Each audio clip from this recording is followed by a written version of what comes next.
Repatriate हुआ है और ये आगे भी ट्रेंड कंटिन्यू रहेगा। उसकी रीज़न ये है कि हमने बैंक्स को ये डेलीगेट कर दिया। बैंक्स अब जैसे फॉर्मेलिटीज़ कंप्लीट होती हैं वो अपने एंड पे ये ट्रांजैक्शंस एग्जीक्यूट करते हैं।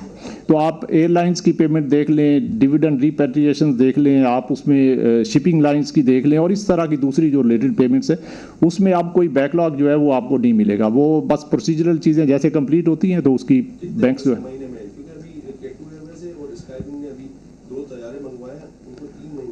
नहीं, वो देखिए मैंने पहले आपको अर्ज़ किया कि अगर कोई उसमें कोई प्रोसीजरल कोई चीज़ है वो कोई एक एबनॉर्मल कोई पेमेंट होती है वन ऑफ, तो उसके लिए अगर तो कोई फॉर्मेलिटीज़ रिक्वायर्ड है तो वो एक अलग चीज़ है। लेकिन आपने एयरलाइंस की बात की थी तो मैंने आपको बताया कि एयरलाइंस की पेमेंट्स इस वक्त जो है वो जैसे फॉर्मेलिटीज़ कंप्लीट होती हैं तो पेमेंट होती है। इस तरह शिपिंग है, दूसरी रिपेट्रिएशन ऑफ डिविडेंड्स है, सब आप किसी से मार्केट के अंदर बात करके देख लें।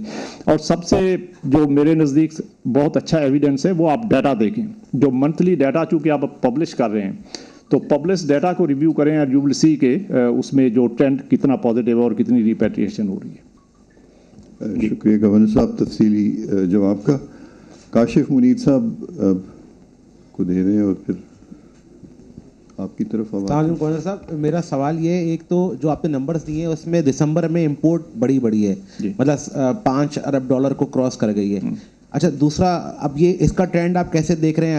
अगर इंपोर्ट ऐसी ही बढ़ती रहती है तो फिर हम कहीं करंट अकाउंट जो आपने फोरकास्ट किया है उसमें मसला ना हो जाए। और साथ आपने एक बात कही जो अभी हमारे दोस्त ने सवाल किया था प्रोसीजरल डिलेस का, तो मामला ये है कि आपने कमर्शियल बैंकों को, शायद मैंने आपसे पहले भी सवाल किया था, वही कमर्शियल बैंक हैं जो पहले मुल्क के अंदर डॉलर अनस्टेबल करने में, डॉलर को महंगा करने में तमाम कार्रवाई कर चुके हैं। स्टेट बैंक इतना भी इख्तियार नहीं रख सका कि इनके खिलाफ कार्रवाई कर सके।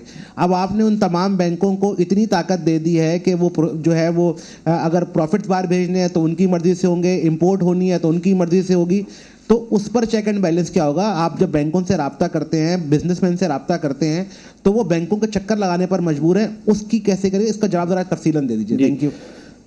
अच्छा, पहले तो आपको इंपोर्ट्स की बात कर लेते हैं। तो इंपोर्ट्स का आपने बिल्कुल ठीक कहा कि पिछले महीने का जो पीबीएस डाटा है उसमें इंपोर्ट्स जो है वो $5.3 बिलियन से ऊपर थी एज अगेंस्ट $4.5 बिलियन जो नवंबर में थी। अब उसको जब आप डिटेल में देखते हैं तो ऑब्वियसली उसमें बिल्कुल जो है वो इंपोर्ट्स के अंदर मोमेंटम आपको एक बिल्डअप होता नज़र आता है और इंपोर्ट्स जो हैं वो इंक्रीज़ हुई हैं।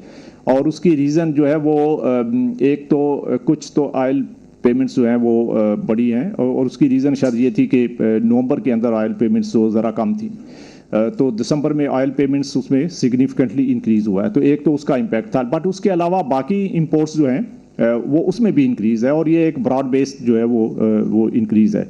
और आप इसको पॉजिटिवली भी देख सकते हैं कि जब इकोनॉमिक एक्टिविटी पिकअप करेगी और उसमें फिर जो है वो इकोनॉमिक एक्टिविटी के बढ़ने के साथ जो है वो इंपोर्ट्स का लेवल, चूँकि हमारी इकानमी अभी भी इंपोर्ट डिपेंडेंट है, तो वो इंपोर्ट्स जो है वो बढ़ेंगी। तो ये हम बिल्कुल उसको मॉनिटर बहुत क्लोजली कर रहे हैं और उसमें जो अंडरलाइंग फैक्टर्स हैं उनको भी देख लें। लेकिन आपको इस चीज़ को अप्रिशिएट करें कि ये इस चीज़ की भी रिफ्लेक्शन है कि अब जो है वो इंपोर्ट्स के ऊपर जो बहुत सारी अभी भी मीडिया में लोग कभी कभी लिख लेते